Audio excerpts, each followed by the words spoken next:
Hello there, and welcome to the show, and today I'm going to be talking about the 10 best WWE matches of 2024. Let's get straight into this. Coming in at number 10, Sami Zayn vs. Chad Gable for the Intercontinental Championship at Clash at the Castle, Scotland. The Sami Zayn-Chad Gable feud was great. I really enjoyed it. It was some of the best parts of Monday Night Raw during the spring and summer months, and I enjoyed the matches and the feud they had. Their match at Clash at the Castle, I loved everything that led into that. The storyline with Alpha Academy, with Otis and Maxine, and these two are great, and they produced a great match. This was a very good match, and the storyline leading into this was great, and the storyline implications coming out of this match were also great. This was a great match that ended a great feud, and I really enjoyed it. This is exactly how the Intercontinental Championship should be booked. I really enjoyed this match. At number 9, Nathan Frasier and Axium versus the No Quarter Catch Crew at NXT Deadline. Nathan Frasier and Axium have produced some incredible tag team matches in 2024. No Quarter Catch Crew, didn't know a lot about these guys before going into this match at NXT Deadline. I wasn't really expecting much, but this match delivered and was the best match of the night at NXT Deadline. This was a great tag team match and is really a throwback to the glory days of the tag team championship matches we used to get from NXT Black and Gold. Nathan Frasier and Axium are a great tag team, and this was another incredible match in their great reign as the NXT Tag Team Champions.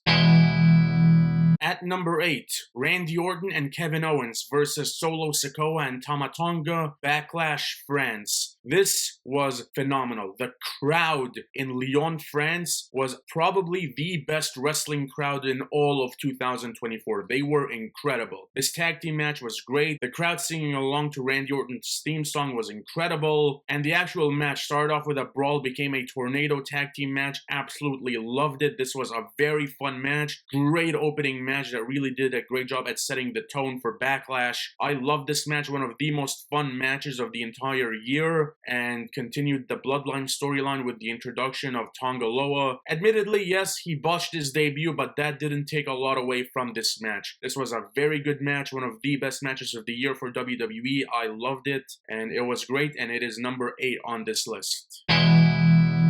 At number 7, Braun Breaker versus Sheamus versus Ludwig Kaiser for the Intercontinental Championship at Survivor Series War Games. I liked the build going into this match, how these three guys kept getting in each other's way for the Intercontinental Championship. We ended up getting a triple threat match, and this was a very fun match. It really picked up Survivor Series from a very dull show up until this point in the card. It delivered another great match for the Intercontinental Championship. All three of these guys are great.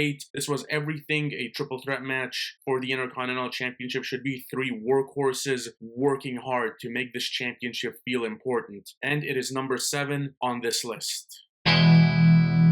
At number 6, Seth Rollins versus Drew McIntyre for the World Heavyweight Championship, WrestleMania 40, Night 2. 2024 was the year of Drew McIntyre when it comes to cutting promos. This man has cut the best promos of his entire career in 2024. And his promos leading into WrestleMania, going back and forth with Rollins and Punk, was phenomenal. I really like the story of Rollins going into WrestleMania 40. CM Punk being added to commentary during this match was a great idea. And this was a very good match. This was everything I wanted it to be. Drew McIntyre with one of the funniest moments of the year, sending out a tweet mid-match. Loved it. And the ending of this match, Drew McIntyre winning the World Championship in front of a live crowd. The moment that he should have had 4 years ago. He finally had it, and his celebration. And then everything that happened post-match with him being attacked by CM Punk and Damian Priest's cash-in. Everything about that was great. It was executed brilliantly. Damian Priest winning the World Heavyweight Championship was a great moment. Everything about this was booked brilliantly. All 4 of these guys played their roles great. The storyline and everything leading into this match was great. This was a great way to open Night 2 of WrestleMania 40, which was possibly WWE's best show of 2024. This was an incredible match, a great way to open Night 2, and it was incredible. I loved the way this opened. I loved this match. I loved the cash-in. I loved everything about this match.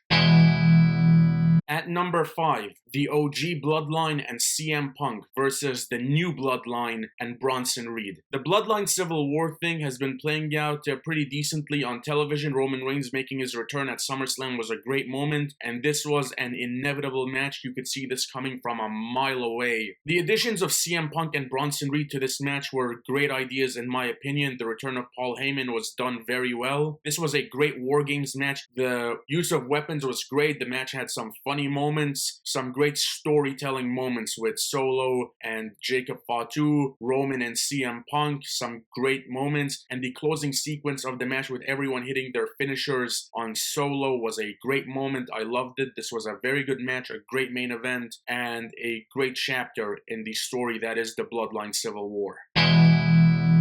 Coming in at number 4, LA Knight versus Andrade versus Carmelo Hayes. Triple threat match for the United States Championship at Crown Jewel. I really enjoyed the best of 7 series they had going on with Carmelo Hayes and Andrade on SmackDown. The final match with LA Knight being a special guest referee. I thought that was a nice touch leading into this match, making it a triple threat for the United States Championship. This match was phenomenal. All 3 guys worked a very fast-paced, high-octane match. This was very fun to watch. All 3 of these guys worked well, even though this match only went around 9-10 minutes. These guys were able to accomplish a lot in these 9 or 10 minutes. This was a very fun match, one of the most entertaining matches of the year. I had a blast watching this match. This was incredible. I loved it. LA Knight retaining the US Championship was the right call. This was his best defense as the United States Champion. I loved this match. This triple threat at Crown Jewel was phenomenal. It was incredible.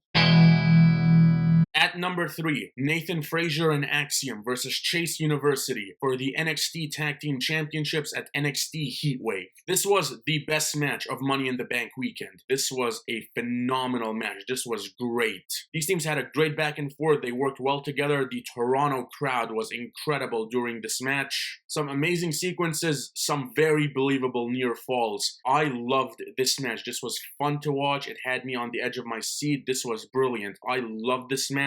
The best tag team match of the year for WWE in my opinion, and this was incredible. I cannot say enough positive things about this match. This was a great match. I loved it. This is how tag team wrestling should be presented across all of professional wrestling.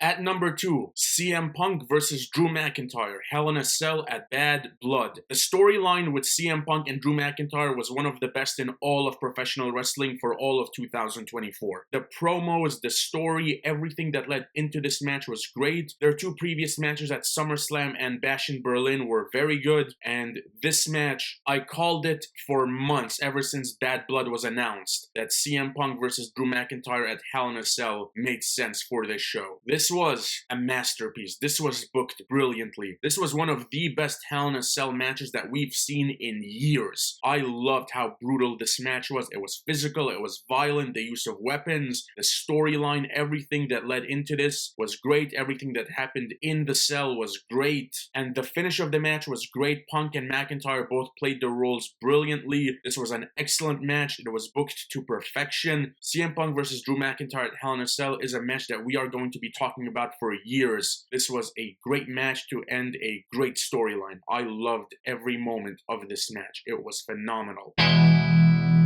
And finally, number 1, the best match that WWE produced in all of 2024. A great main event to end what was one of the best WrestleManias in recent memory. I am of course talking about Roman Reigns versus Cody Rhodes for the undisputed WWE Championship at WrestleMania 40 Night 2. As soon as The Rock turned heel and was added to the storyline, it went up to the next level. Rollins being added to this, the tag team main event on Night 1 leading into this match on Night 2, great. The main event of Night 1 was fine. It served its purpose. The main event of Night 2 was a masterpiece. Roman Reigns really had this aura of the final boss. His reign as the Universal Champion when it started in 2020 when he beat Bray Wyatt and Braun Strowman in that triple threat match, I would have never imagined that it would have lasted this long and been this great. Roman Reigns legitimately revitalized the WWE with his undisputed Universal Championship reign. It is a reign that we are going to talk about for years. Cody Rhodes. This man is legitimately the face of WWE right now. The story leading into this was very good. The actual match we got out of this was very good. The interference from the Bloodline, Jey Uso, John Cena, and The Undertaker was great. The actual back and forth between Roman and Cody was great. The closing sequence of Cody Rhodes hitting 3 crossroads and the referee counting the 3, Samantha Irvin making the announcement and the crowd going crazy. That is a moment that will live on forever. The actual match was very good.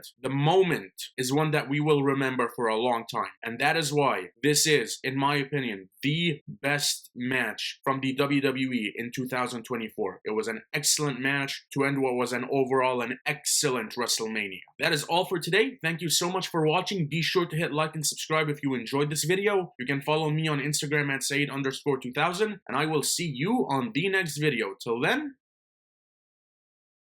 take care.